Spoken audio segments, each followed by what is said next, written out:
पन्नगे च सुरेन्द्रे च कौशिके पाद संस्पृशि निर्विशेष मनस्काय श्री वीरस्वामिने नमः।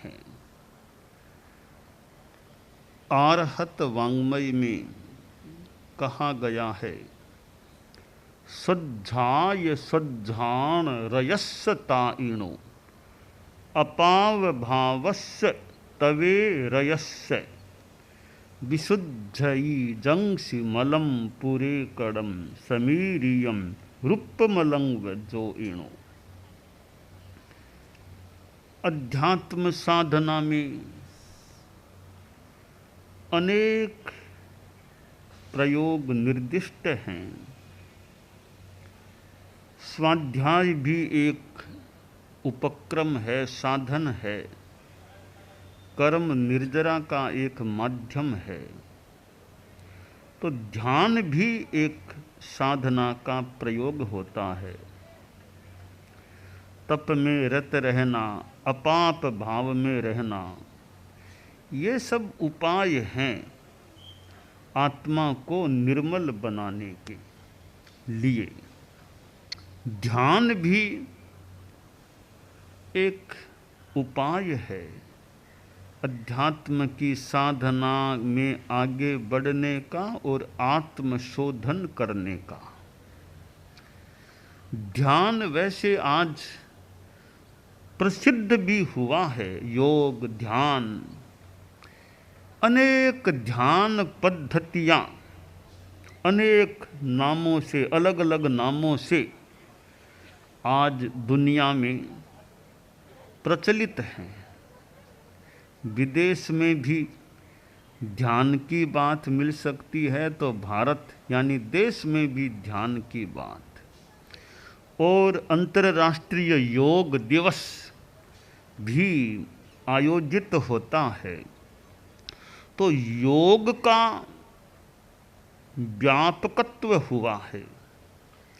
चिकित्सा के क्षेत्र में भी योग का प्रयोग होता है।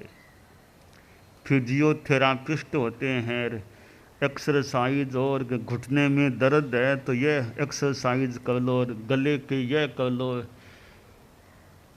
ऐसी अलग अलग एक्सरसाइज बताई जाती हैं। सर्वाइकल पेन है तो ये एक्सरसाइज करो, आँखों के लिए ये एक्सरसाइज कर लो। शरीर के अंगों के लिए यौगिक क्रियाएं, प्रयोग भी प्रचलित हुए हैं। तो यह योग साधना चिकित्सा के क्षेत्र में भी उपयोगिता संभवतः बना चुकी है, बना रही है। जो भी अध्यात्म की साधना में तो योग का बड़ा व्यापक स्थान है। जहाँ एक जगह यानी नाममाला में आचार्य हेमचंद्र का जो ग्रंथ है अभिधान चिंतामणि, कल ही साध्वी प्रमुखा जी भी बात कर रहे थे योग के बारे में। तो मोक्षो पायो योगो ज्ञान श्रद्धान चरणात्मक है कि योग क्या है। ये आसन प्राणायाम योग का एक विभाग माना जा सकता है। बाकी योग को इतना लंबा चौड़ा स्थान दिया गया है कि मोक्ष का उपाय मात्र योग है। यानी सम्यक ज्ञान, सम्यक दर्शन, सम्यक चारित्र, यह सारा का सारा योग है। ज्ञान योग, दर्शन योग, चारित्र योग, जो भी मोक्ष का उपाय है वह सब योग है। उधर कहा गया मुख्येन जोयणा ओ जो ओ सवो विधम्म वावारो योजनात् योग है। युजरिंदर योग, योजन जोड़ना, जो जोड़ने की चीज है वो योग है। कैसे कि जो मोक्ष के साथ आत्मा को जोड़ दे वो योग है। तो कौन जोड़ सकता है मोक्ष के साथ आत्मा को?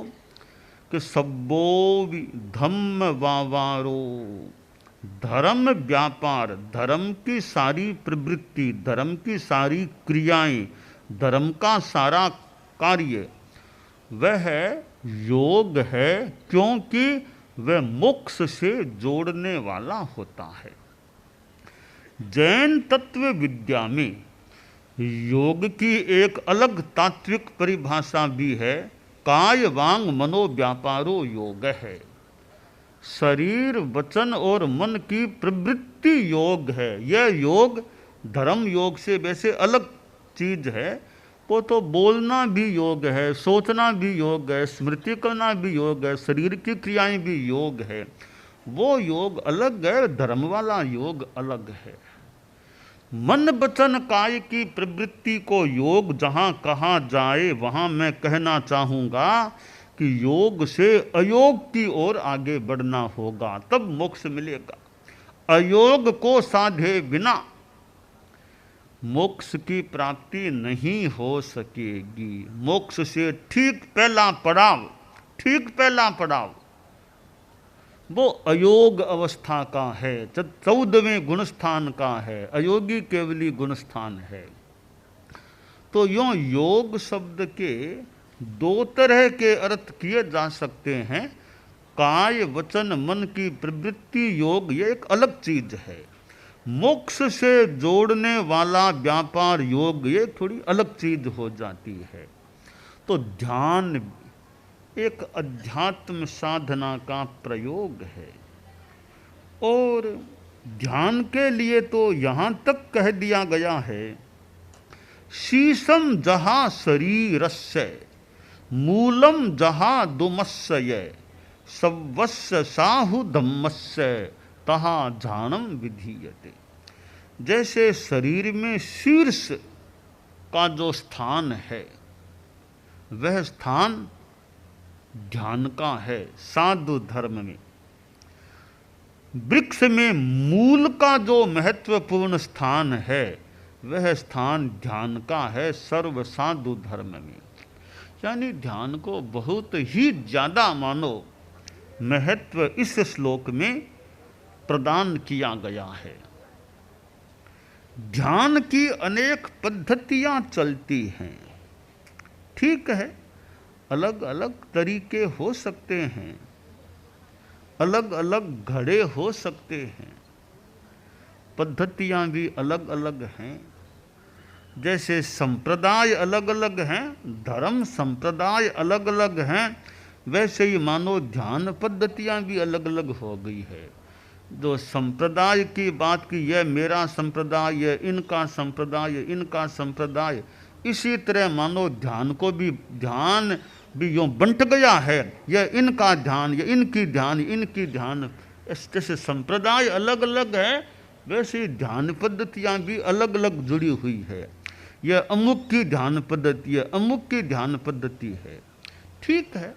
दुनिया में अलग अलग व्यक्ति होते हैं, वे अपने ढंग से संप्रदाय हैं। अब संप्रदायों को भी मैं देखता हूँ, संप्रदायों अलग अलग हैं, तो उनके तत्व को देखें तो संभवतः बहुत सी समानता संप्रदायों की बातों में मिल जाएगी। अब जैन शासन में देख लें, दिगंबर हैं, श्वेतांबर है, फिर श्वेतांबरों में मूर्ति पूजक एक, थानकवासी एक, तेरहपंथी है। अब सारे संप्रदायों का अध्ययन करें अगर, मूल तत्वों में बहुत बड़ी समानता है। अब कुछ कुछ बातों का, मान्यताओं का, कुछ आचार उपासना पद्धतियों का अंतर तो है, हो सकता है, पर शायद अंतर कम है, समानता ज़्यादा है। भेद कम है और अभेद ज़्यादा है। अब जैन धर्म को, बौद्ध धर्म को, सनातन धर्म को और कई धर्मों को देखें तो कई बातें संभवतः कॉमन मिल जाएगी। जैन धर्म में भी वो बात है, गीता में भी वो बात है, औरों में भी, तो कई बातें कॉमन है, एक समान भी मिल जाती है। परंतु अब अलग अलग है तो फिर अलगाव हो जाता है भी, यह मेरे संप्रदाय, यह आपका संप्रदाय है। अनेक बातों की समानता होने पर भी वो अलग अलग संप्रदाय हैं तो फिर वो कुछ अलगाव की बात भी हो सकती है। तो ठीक है, अलगाव है, अलगाव होने पर भी थोड़ा लगाव भी किसी रूप में रह सके, भी सद्भावना रखें। मौके टोके पर मिलना जुलना हो सके तो कर लें, अपना अपना अच्छा काम करें, बैर विरोध फालतू किसी से करें नहीं। तो ये ध्यान पद्धतियाँ भी अलग अलग हैं और ध्यान पद्धतियों का भी गहन अध्ययन भी किया जा सकता है। किस ध्यान पद्धति में क्या निर्देश है, क्या विधाएं हैं, क्या प्रयोग हैं, क्या तरीके हैं। तो उन ध्यान पद्धतियों में भी संभव है बहुत सी तो समानता ही है। मूल तत्व है तो मूल तत्व है वो समानता है। अब जैसे ये पदार्थ हैं तो मूल तत्व परमाणु हैं, तो परमाणु तो इस प्रमार्जनी में भी परमाणु है, पट्टे में भी परमाणु है। ठीक, अलग अलग परमाणुओं से अलग पिंड बन गए हैं, तो इनमें खोजे भी परमाणु, सब में परमाणु हैं। परमाणुओं का अलग अलग आकार बन गया है, तो ये अलग अलग चीज़ें दिख रही है, पर पुद्गलत्व वो सब में एक समान है। तो ध्यान पद्धतियाँ भी अलग अलग हैं, पर उनके मूल तत्वों का अध्ययन किया जाए तो हो सकता है अनेक चीज़ों में तो मूल तत्वों में समानता ही है। वो अब चेतना हम सब में है, अब शरीर का रूप सिद्धों की आत्माएं हैं।